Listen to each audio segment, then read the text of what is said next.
નમસ્કાર. દિવસભરના તાજા સમાચારોમાં તમારું સ્વાગત છે. તમારી સાથે હું છું પિનલગીરી ગોસ્વામી. સમાચારો વિસ્તારથી જાણીએ એ પહેલા મહત્વના સમાચારો ઉપર એક નજર.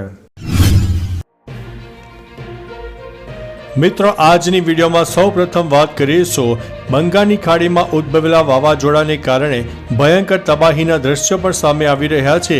સાથે સાથે અનેક વિસ્તારમાં 1 ઇંચથી લઈને 8 ઇંચ સુધીના વરસાદ નોંધાયા છે, જે વાવાઝોડાને કારણે 12 વ્યક્તિઓના મૃત્યુ થયા છે. બીજી તરફ ગુજરાતમાં ઠંડીની આગાહીની વાત કરીએ તો આગામી 72 કલાકમાં ગુજરાતમાં ઠંડીનું પ્રમાણ વધશે. ન્યૂનતમ તાપમાન 15 ડિગ્રી કરતાં અનેક વિસ્તારમાં નીચે જાય તેવી પણ સંભાવના છે. તેની પાછળનું મુખ્ય કારણ છે કે ઉત્તર ભારતના ઉત્તરી પટ્ટામાં આગામી 24થી 72 કલાકમાં વેસ્ટર્ન ડિસ્ટર્બન્સ સક્રિય થશે, જેની શીતલહેર ગુજરાત અને રાજસ્થાન સુધી જોવા મળનારી છે. મિત્રો, અન્ય મહત્વના સમાચારની વાત કરીએ તો ગુજરાતમાં બની છે ફાયરિંગની ઘટના. 2 રાઉન્ડ ફાયરિંગ કરવામાં આવ્યું હતું. ગુજરાતમાં હવે લોકોને કાયદાનો કોઈ જ ખોફ રહ્યો ન હોવાનું દિવસે ને દિવસે દેખાઈ રહ્યું છે. તાજેતરમાં બનેલા બનાવો પરથી લાગી રહ્યું છે કે લોકોને કાયદાનો ડર જ નથી. હવે સુરતમાં ફાયરિંગ થયું હોય તેવી ઘટના પ્રકાશમાં આવી છે. ઉધનામાં એક ફાઇનાન્સર પર 2 રાઉન્ડ ફાયરિંગ કરવામાં આવ્યું હતું. 2 લોકો બાઇક ઉપર આવીને ઓફિસ આગળ ફાયરિંગ કર્યું હતું. સમગ્ર મામલે પોલીસે તપાસ હાથ ધરી છે. મિત્રો, અન્ય મહત્વના સમાચારની વાત કરીએ તો 2030 સુધીમાં ટેક્સટાઇલ માર્કેટ $350 મિલિયન થઈ જશે.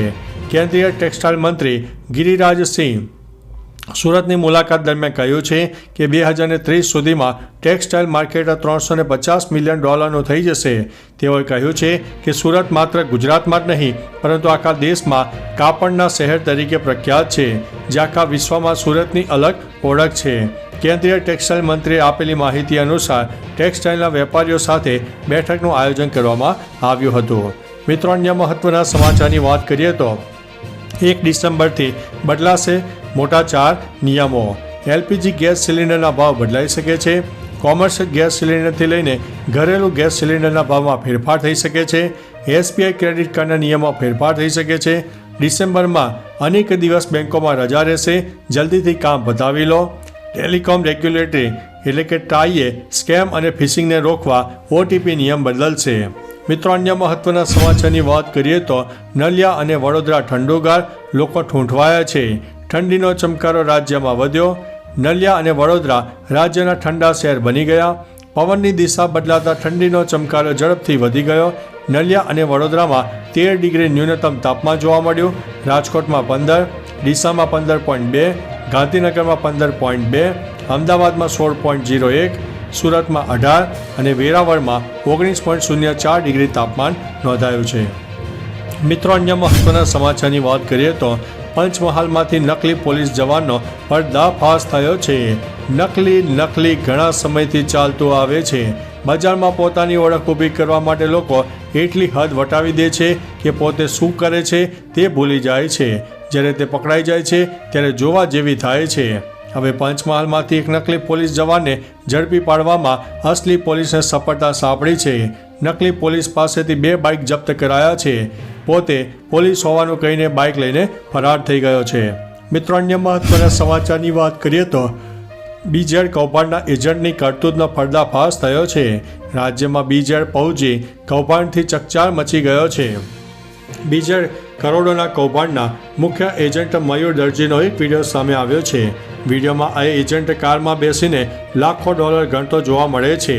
બીઝેડ ગ્રુપ સામે સીઆઈડી ક્રાઇમે એક એજન્ટ સહિત સ્ટાફ મળીને કુલ 7 લોકોની ધરપકડ કરી છે. ઉલ્લેખનીય છે કે કોર્ટે આરોપી મયુર દરજીના 2 દિવસના રિમાન્ડ મંજૂર કર્યા છે, જ્યારે અન્ય 6 આરોપીઓને જ્યુડિશિયલ કસ્ટડીમાં મોકલ્યા છે. મિત્રો, અન્ય મહત્વના સમાચારની વાત કરીએ તો પાન મસાલા ખાઈને જાહેરમાં થૂંકનારા સાવધાન થઈ જાઓ. અમદાવાદમાં પાન મસાલા ખાઈને જાહેરમાં થૂંકનારા સાવધાન. અમદાવાદમાં જાહેરમાં થૂંકનારને દંડ ફટકારવામાં આવી રહ્યો છે. સામે આવેલા આંકડા અનુસાર અમદાવાદમાં જાહેર રોડ પર થૂંકનાર 623 લોકોને ઝડપી પાડીને 63,400નો દંડ ફટકાર્યો છે. જો તમે જાહેરમાં થૂંક્યા તો 10 ગણો દંડ ભરવો પડશે. છેલ્લા 1 અઠવાડિયામાં સોલિડ વેસ્ટ મેનેજમેન્ટ વિભાગે અનેક લોકો સામે કાર્યવાહી કરી છે. મિત્રો, અન્ય મહત્વના સમાચારની વાત કરીએ તો ઝાલા ફરાર થઈ ગયો છે. બીજા ગ્રુપની પોન્જી સ્કીમમાં કરોડોનું વાડું કરનાર ભૂપેન્દ્રસિંહ ઝાલા વિદેશ ભાગી ગયો હોવાની આશંકાઓ મજબૂત થઈ રહી છે. માહિતી અનુસાર ઝાલા નેપાળમાં હોવાનું સૂત્રો પરથી જાણવા મળ્યું છે.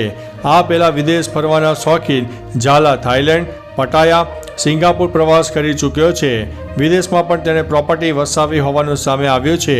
હવે વિદેશી બેંકોમાં તેના ખાતા હશે કે કેમ તે આગળ તપાસ થનારી છે. મિત્રો, અન્ય મહત્વના સમાચારની વાત કરીએ તો ખેડા આરોગ્ય વિભાગ દ્વારા સ્પેશિયલ ડ્રાઈવનું આયોજન. અમદાવાદમાં થયેલા ખ્યાતિકાંડ હોસ્પિટલમાં બાદ તંત્ર એક્શનમાં આવી ગયું છે. ખેડા આરોગ્ય વિભાગ દ્વારા સ્પેશિયલ ડ્રાઈવ કરીને જિલ્લામાં PMJAY હેઠળ આવતી 16 હોસ્પિટલમાં તપાસ કરવામાં આવી રહી છે. 3 હોસ્પિટલમાં ચકાસણી પૂર્ણ કરવામાં આવી છે. ઉલ્લેખનીય છે કે એક ટીમમાં 1 ડૉક્ટર અને 3 આરોગ્ય વિભાગના કર્મચારી મળીને કુલ 4 લોકોનો સમાવેશ કરવામાં આવ્યો છે. ગેરરીતિ જણાશે તો FIRની કાર્યવાહી હાથ ધરાશે. મિત્રો, અન્ય મહત્વના સમાચારની વાત કરીએ તો રાજ્યમાં IT વિભાગનું મેગા સર્ચ ઓપરેશન સામે આવ્યું છે. રાજ્યમાં ફરી એકવાર આયકર વિભાગના દરોડા પાડ્યા હતા.